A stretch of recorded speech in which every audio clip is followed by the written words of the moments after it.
दोस्तों जहां अडानी के अलावा और कोई न्यूज़ ही नहीं चल रही है आजकल स्टॉक मार्केट से रिलेटेड, वहीं पे आज आए हैं बजाज फाइनेंस के रिजल्ट्स, जो कि हमेशा लाइमलाइट में रहता है। लेकिन आज अडानी पैक के क्रैश की वजह से थोड़ा सा लाइमलाइट से दूर हो चुका है। तो आइए बात करते हैं कि बजाज फाइनेंस के किस तरीके से रिजल्ट्स आए हैं और आप लोगों को इस स्टॉक में क्या करना चाहिए। अगर हम बात करें टोटल इनकम की, तो वो आई है 10,785 करोड़ एज अगेंस्ट 8,539 करोड़। यहाँ पे आपको 26% की ग्रोथ देखने को मिल रही है, जो कि एक डिसेंट ग्रोथ है। अगर आप क्वार्टर ऑन क्वार्टर बेसिस पे देखोगे तो कितनी ग्रोथ है आपके सामने, 8% की growth quarter on quarter basis पे है टोटल इनकम के ऊपर।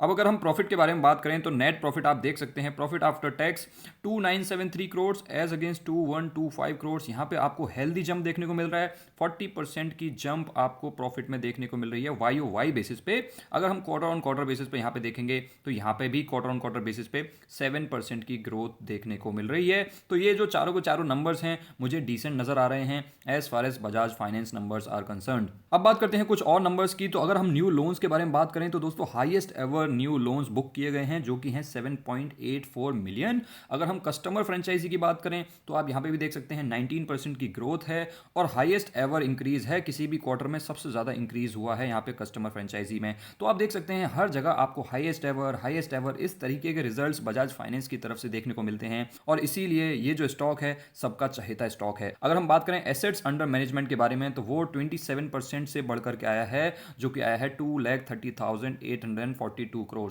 अब दोस्तों यही वो नंबर है जो क्वार्टरली अपडेट्स आए थे बजाज फाइनेंस के कुछ दिनों पहले, वहां पे इन नंबर्स के बाद बजाज फाइनेंस में गिरावट शुरू हो गई थी, क्योंकि ये जो नंबर है 27% का, एनालिस्ट का मानना था कि ये ग्रोथ थोड़ी और ज्यादा होनी चाहिए थी। लेकिन दोस्तों चलिए अगर मान भी लिया कि यहां पे थोड़ी सी ग्रोथ और ज्यादा होनी चाहिए थी, तो उतनी पिटाई स्टॉक की ऑलरेडी हो चुकी है और ये सारी की सारी चीजें ऑलरेडी फैक्टर इन हो चुकी हैं। अगर हम बात करें नेट इंटरेस्ट इनकम की तो यहां पे आप देख सकते हैं 24% की ग्रोथ आप लोगों को देखने को मिल रही है और ये ग्रोथ थोड़ी सी कम इसीलिए है क्योंकि पिछले साल सेम क्वार्टर में 203 करोड़ कंपनी ने कमाए थे आईपीओ की फाइनेंसिंग की वजह से, जो कि अब वो नहीं करते हैं। अदरवाइज अगर आप उसको एडजस्ट करेंगे तो 28% की ग्रोथ आपको नेट इंटरेस्ट इनकम में देखने को मिलेगी। अब किसी भी एनबीएफसी या किसी भी बैंक के रिजल्ट देखते वक्त हमें एनपीएस के नंबर्स को जरूर देखना चाहिए। अगर हम ग्रॉस एनपीएस और नेट एनपीएस के बारे में बात करें तो 1.14% आए हैं एनपीएस एज अगेंस्ट 1.73%। यहाँ पे अच्छी खासी इंप्रूवमेंट है। अगर हम बात करें नेट एनपीएस की तो वो 0.78% से घट करके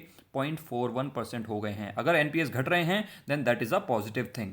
अब अगर हम बात करें पिछले एक साल में स्टॉक ने कितने रिटर्न्स दिए हैं, -15% के रिटर्न्स दिए हैं। अगर आप निफ्टी 50 के बारे में बात करोगे तो 2% के पॉजिटिव रिटर्न्स दिए हैं। बजाज फाइनेंस की अभी हालत थोड़ी सी खराब चल रही है, स्पेशली जब से क्वार्टरली अपडेट्स आए हैं तब से स्टॉक गिरता चला जा रहा है। ये सारी चीज़ें मैं आप लोगों को चार्ट में बताऊंगा, लेकिन 5 सालों में देखिए दोस्तों, ये सब उतार चढ़ाव एक दो दिन के तो चलते रहते हैं। 5 सालों में 235% के रिटर्न्स दिए हैं। तो आपको जब ये लो रिस्क के साथ इस तरीके के रिटर्न्स मिल सकते हैं, और ये रिटर्न्स तो अभी दोस्तों कम दिख रहे हैं क्योंकि अभी ये अपने 52 वीक लो के आसपास ही चल रहा है। अगर ये यहां से आप यहां तक भी कंपेयर करोगे और तब कंपेयर करोगे तो ये जो नंबर्स हैं ये आपको और भी अच्छे नजर आएंगे। लेकिन उसके बावजूद 235% के रिटर्न्स का मतलब क्या है, आपके पैसे को 3.3 टाइम्स कर दिया है 5 सालों में लो रिस्क के साथ। अगर आपको कोई कंपनी लो रिस्क के साथ ऐसे रिटर्न्स दे सकती है तो आपको क्या जरूरत है अडानी स्टॉक्स में इन्वेस्ट करने की। दोस्तों मैं मना नहीं कर रहा हूं, अडानी स्टॉक्स आपको बहुत अच्छे रिटर्न्स देते हैं, नो डाउट, लेकिन आपको उसके साथ साथ फिर ये जो पैनिक सेलिंग चल रही है, ये जो पैनिक का माहौल चल रहा है, ये सारी चीजें भी झेलनी पड़ती हैं। अगर आप ये सारी चीजें झेलने के लिए तैयार हैं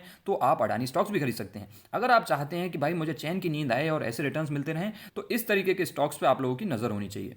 अब अगर हम इसके चार्ट पे नजर डालें तो ये आप देख सकते हैं दोस्तों, ये स्टॉक 7600 से गिर गिर के अभी आपको 5700 के आसपास मिल रहा है। आज मार्केट में निफ्टी 50 जो है 2% से ज़्यादा गिरा, निफ्टी बैंक जो है 3% से ज़्यादा गिरा और अडानी पैक तो पूरा का पूरा 20% से गिर गया था। लेकिन ये स्टॉक टस से मस नहीं हुआ क्योंकि एक तो इसको उन चीज़ों से कोई मतलब नहीं है, दूसरा ये ऑलरेडी बहुत ज़्यादा गिर चुका है और अपने एक बहुत अच्छे सपोर्ट के आसपास खड़ा है। सो मेरे हिसाब से दोस्तों जो इसमें गिरावट आनी थी वो क्वार्टरली अपडेट्स के बाद ऑलरेडी आ चुकी है। जो रिजल्ट्स आए हैं मुझे डिसेंट नजर आ रहे हैं, बहुत ज़्यादा अच्छे तो नहीं है। यस, बजाज फाइनेंस से एक्सपेक्टेशन ज़्यादा रहती हैं, इसीलिए बहुत ज़्यादा ब्लॉकबस्टर रिजल्ट्स नज़र नहीं आ रहे हैं, लेकिन डिसेंट रिजल्ट्स नज़र आ रहे हैं। और जिस तरीके से स्टॉक की पिटाई ऑलरेडी हो चुकी है, मुझे ऐसा लगता है दोस्तों ये स्टॉक बिल्कुल पका पकाया खड़ा है इस प्राइस पे। अब मैं इस स्टॉक में बहुत ज़्यादा गिरावट एक्सपेक्ट नहीं करता हूँ यहाँ से, अनलेस मार्केट में कोई पैनिक सेलिंग हो जाती है ये अडानी वगैरह की न्यूज़ की वजह से। अगर ऐसा कुछ नहीं होता है तो इस स्टॉक में मैं यहाँ से कोई बहुत बड़ी गिरावट एक्सपेक्ट नहीं कर रहा हूँ। बाकी दोस्तों इस तरीके की शॉर्ट एंड इन्फॉर्मेशनल वीडियोज़ के लिए आप हमारे चैनल को सब्सक्राइब कर सकते हैं। और अगर आप कंफ्यूज हैं कि बजाज फाइनेंस और बजाज फिनसर्व में से कौन सा स्टॉक खरीदना चाहिए, तो आप ये वीडियो चेकआउट कर सकते हैं। और ये कल मैंने एक बहुत ही इंपॉर्टेंट वीडियो डाली थी जिसका असर आप सब लोगों को देखने को मिलेगा दोस्तों, तो ये वाली वीडियो भी आप ज़रूर चेकआउट करें।